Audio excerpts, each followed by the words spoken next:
With the open beta of Dune Awakening, I was able to learn so much, and I'm going to share with you guys today all the things I wish I knew day one going into the game. I first want to start off by thanking all the new subscribers to the channel, and I want to assure you guys that this is going to be the go-to Dune Awakening YouTube channel to see everything you want to see about the game. We also just finished up our 2 Dune Awakening game giveaway. If you didn't win in the current giveaway, that's alright, because there's going to be more in the future, and we actually have another Discord Nitro giveaway going on right now in our community Discord server. I'm probably also going to give away another copy of Dune Awakening. If you want to be a part of that, just join the community Discord with the link in the description below, and if you want to be eligible to win, make sure you subscribe to this YouTube channel. Like I said before, these are going to be tips and tricks that you're going to want to know that'll give you the upper hand against people who may not. And since you've been staring at ornithopter footage for the last 50 seconds, we'll go ahead and start here. As you can see right now, my ornithopter wings are flapping, and while they're flapping, they're actually consuming fuel. While flying an ornithopter, you can go into something called Vulture Mode. By pressing shift once, your ornithopter will go into a glide and your wings will stop flapping. Not only can you tilt your camera angle down to gain a lot more speed than you could if you were just flying, but you also are not consuming any fuel. And on top of that, you can do some insane maneuvers. Another cool thing, which I call the dolphin, is if you tap your control every so often, you can gain even more momentum. Next up is efficiently mining ore nodes. Obviously, you'll have your cut array, and whenever you scan it, you'll see a line appear on the node. You want to trace that line with your laser because it gives you max efficiency rather than just cutting it and mining it from anywhere. Whenever you go to loot a chest, you can actually just walk up to it and spam spacebar to quick loot everything one at a time. Or you can just hold down E to fast loot everything all at once. You gain intel by leveling up naturally, but if you go and loot most NPC camps, you'll see a green hologram that you interact with and it'll give you intel. When looting the crashing ships, there's 3 different compartments you can loot. You always want to start off with the port bow compartment because it contains the best loot. You scan it with your cut array,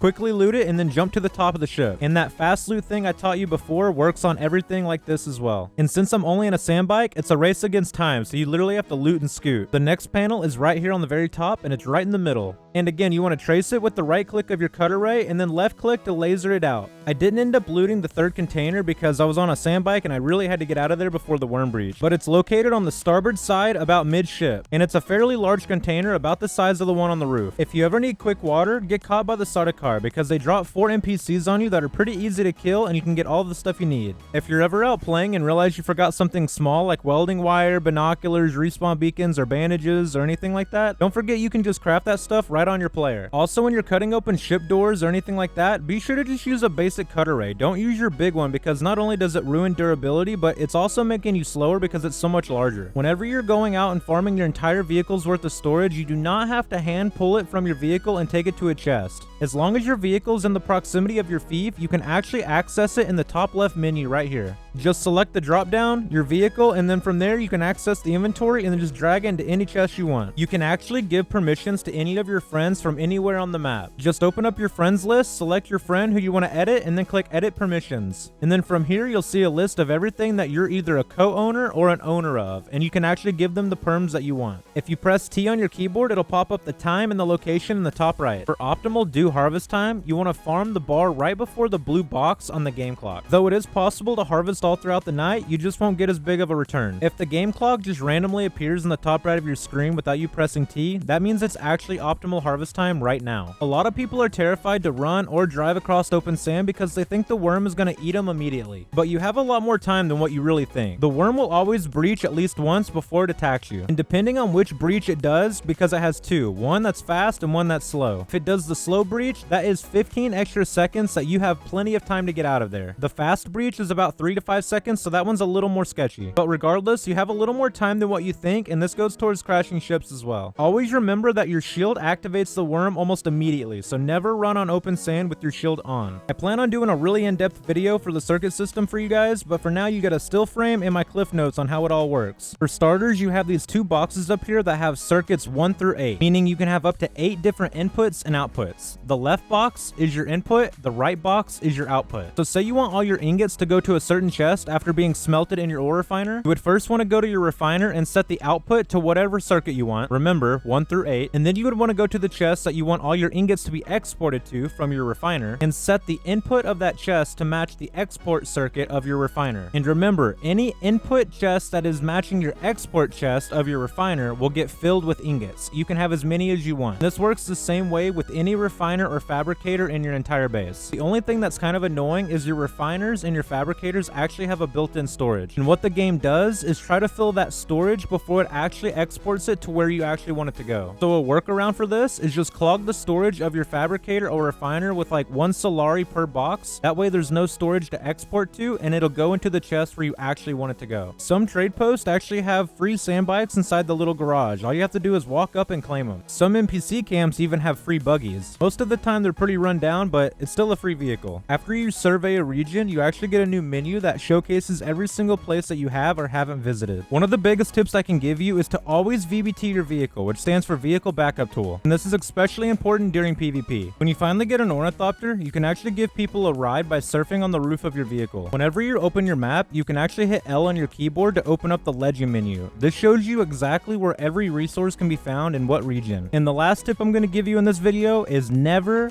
ever, ever touch the electric worm. Now, I'm not going to tell you what happens if you do. You'll just have to figure it out yourself. If you learned at least one thing in this video, that deserves a thumbs up. And if you learned anything more than 2, I think that deserves a subscribe. Drop a comment down below and tell me how many things you learned in this video. I'd really honestly like to know. Again, I'm going to be bringing you guys all kinds of Dune Awakening gameplay, so be sure to subscribe to the channel, and thank you guys for watching.